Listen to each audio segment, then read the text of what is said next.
ઉના તાલુકાના કાજોડી ગામે કરુણ ઘટના સામે આવી છે.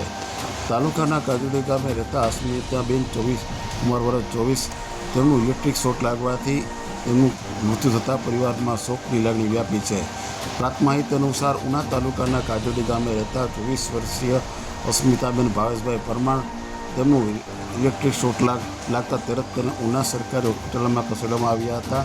ખસેડતા ડૉક્ટરે તેમને ચેકઅપ કરતા ડૉક્ટરે તેમને મૃત જાહેર કરતા પરિવારમાં શોકની લાગણી વ્યાપી છે.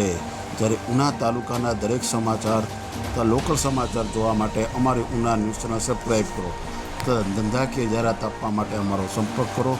આ જ સમાચાર આ ફેસબુક આઈડી પર જોતા હોય તો તે આઈડી ફોલો કરો અને આ સમાચાર પબ્લિક એપ પર જોતા હોય તો તે આઈડી ફોલો કરો. ધન્યવાદ.